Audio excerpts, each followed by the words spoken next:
Yang anak-anak, hari ini kita akan membahas tentang sistem pencernaan makanan. Sebelum itu, Ibu akan menjelaskan sedikit tentang sistem pencernaan makanan. Manusia membutuhkan makanan untuk kelangsungan hidupnya. Di dalam tubuh, makanan akan diolah oleh sistem pencernaan menjadi sari-sari makanan yang kemudian diserap oleh tubuh. Makanan manusia berasal dari hewan dan tumbuhan. Zat-zat makanan harus mengandung karbohidrat, protein, lemak, mineral, vitamin, serta air. Karbohidrat dapat dibagi menjadi tiga, yaitu monosakarida, disakarida, dan polisakarida. Protein tersusun atas asam amino. Asam amino terdiri dari asam amino esensial dan asam amino non esensial. Lemak terdiri dari asam lemak, gliserol, serta sterol. Sistem pencernaan makanan manusia tersusun oleh saluran pencernaan dan kelenjar pencernaan. Saluran pencernaan terdiri dari rongga mulut, esofagus, lambung, usus halus, dan usus besar. Di rongga mulut terjadi pencernaan mekanisme serta kimiawi dengan bantuan enzim ptyalin. Pada lambung terjadi pencernaan mekanis dengan bantuan gerak peristaltik lambung, dan pencernaan kimiawi yaitu protein diubah menjadi pentosa dan pepton dengan bantuan enzim pepsin. Pada usus terjadi pencernaan lemak menjadi asam lemak dan gliserol oleh enzim lipase, pencernaan protein dan pepton menjadi peptida, serta asam amino oleh enzim tripsin. Pada usus besar terjadi penyerapan air.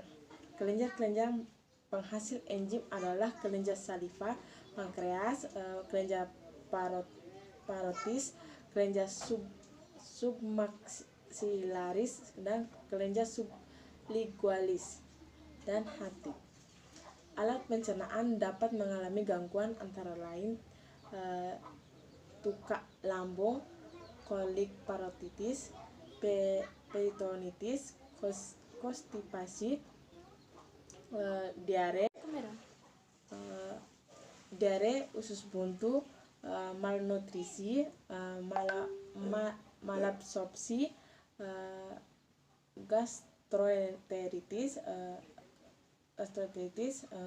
stomatitis, sirosis, dan Herzberg. Sistem pencernaan makanan pada mamalia terdiri atas rongga mulut, lambung, dan usus. Susunan gigi pada hewan berbeda-beda tergantung dari jenis makanannya. Dari penjelasan Ibu tadi, apakah ada yang ingin bertanya? Jika ada, silakan angkat tangan. Ingin bertanya? Ya, Ainun, silakan.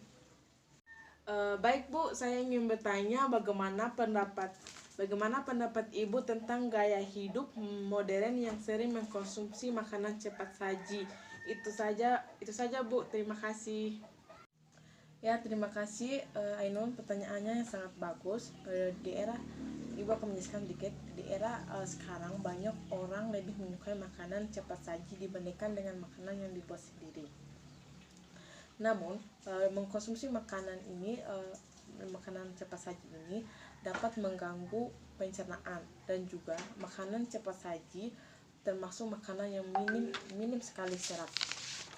Yang disebabkan oleh kita memakan makanan cepat saji itu, pertama itu obesitas.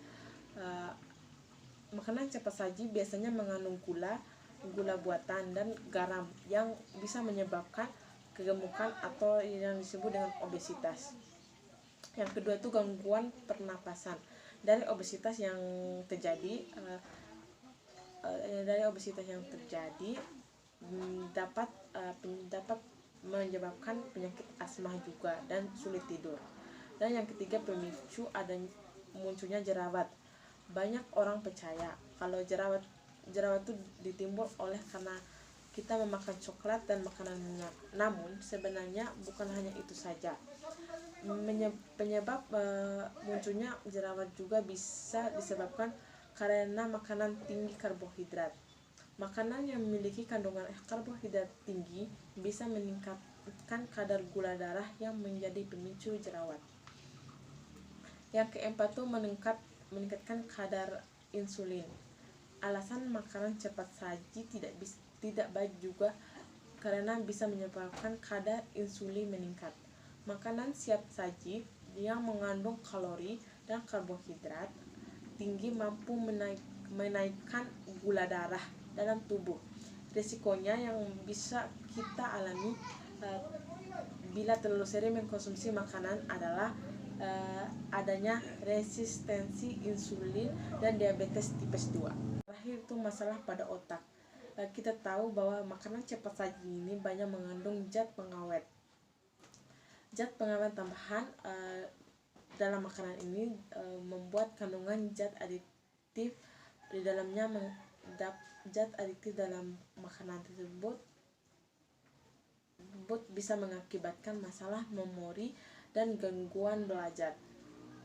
Penjelasan dari Ibu, apakah Ainun bisa mengerti? Apakah ada yang ingin bertanya tentang materi yang Ibu sampaikan tadi? Ingin bertanya apa yang harus diwaspadai jika kita membeli makanan dalam kaleng. Sekian Bu. Hal yang harus kita waspadai dalam membeli makanan dalam kaleng yaitu kualitas makanan. Jika makanan tersebut sudah dirayapin, maka kualitasnya pun akan buruk.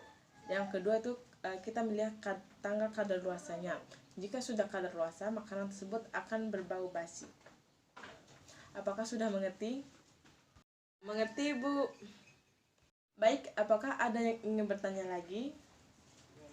Jika tidak ada lagi pertanyaan, Ibu akan tutup pertemuan hari ini. Sampai jumpa minggu depan. Wassalamualaikum warahmatullahi wabarakatuh. Terima kasih Bu.